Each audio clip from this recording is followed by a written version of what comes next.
Bonsoir. Outre la Covid-19, on parle en ce moment aussi de la variole du singe. Il y a environ, je crois, 1000 cas en France. Avant de rentrer dans le détail et le constat sur la Côte d'Azur et même Monaco, d'un point de vue médical, qu'est-ce que la variole du singe ? C'est une maladie qui est essentiellement à expression cutanée, c'est-à-dire qui donne des lésions sur la peau, qui ressemblent un petit peu aux lésions de la varicelle, avec une évolution de ces lésions qui font des petites bulles et puis qui finissent en croûte. Et ces croûtes finissent par tomber. Et dans quelques cas, qu'on n'a pas d'ailleurs observé pour l'instant en France, il peut y avoir des complications. Ça a été décrit, des pneumonies ou des encéphalites, donc des choses beaucoup plus graves.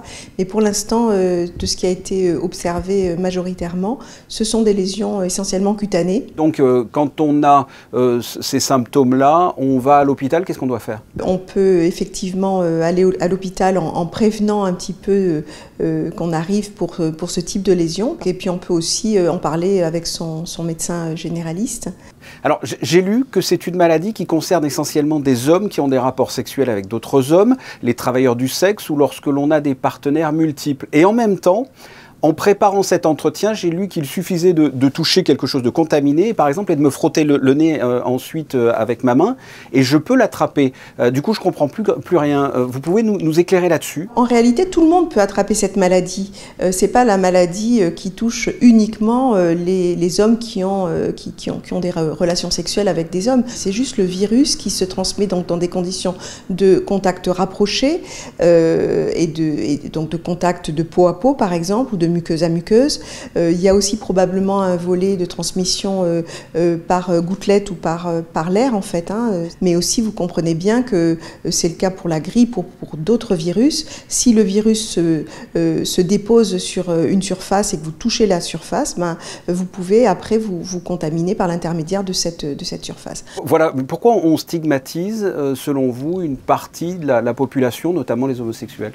Donc là, si vous voulez, c'est l'émergence de la maladie qui trouve apparemment sa place au moment d'une fête un petit peu entre homosexuels masculins qui a favorisé ces contacts et donc la dissémination derrière.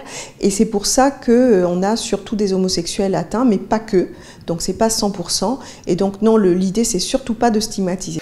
Concrètement, est-ce que c'est une maladie dangereuse ? Comme je vous ai dit, pour l'instant, je pense que voilà, il n'y a pas de raison que ça change.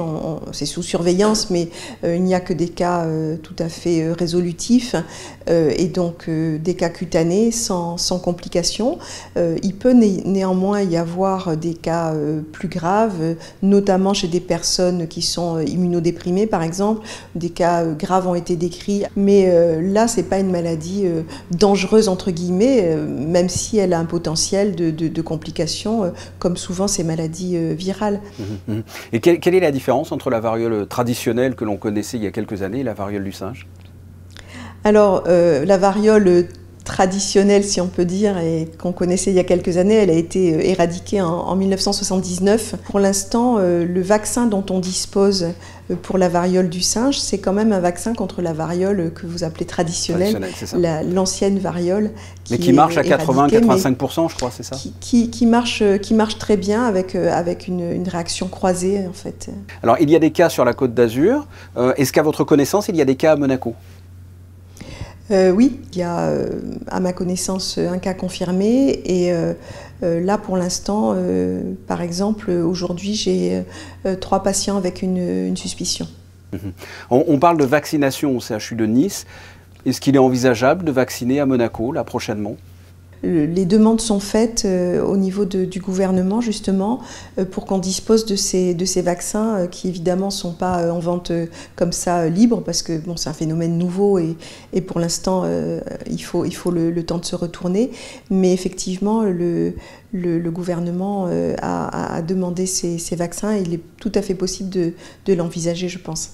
On sait si cette maladie peut circuler plus largement à l'avenir ? Je crois que le Covid nous a appris beaucoup de choses, mais entre autres choses, chose, à être extrêmement prudent. Donc les conclusions, pour l'instant, on n'en tire pas, on surveille, mais on n'est jamais à l'abri. Qu'est-ce que vous avez envie de dire pour finir aux téléspectateurs qui vous regardent concernant cette maladie, la variole du singe?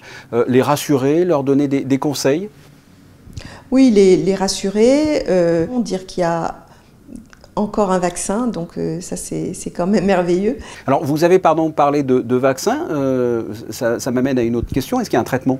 Il y a des traitements qui sont pas couramment utilisés parce qu'ils ne sont utilisés que dans les cas graves. Donc comme je vous l'ai dit, pour l'instant il n'y a pas de cas graves, donc ils ne sont pas utilisés. Mais oui, effectivement, il y a des traitements. Voilà, on attend, on évite de se gratter, quoi. On évite de se gratter, on ne sort pas et on protège, donc on protège son entourage. Olivia Quetapers, merci de nous avoir éclairé sur cette maladie qui est la variole du singe. Je vous en prie.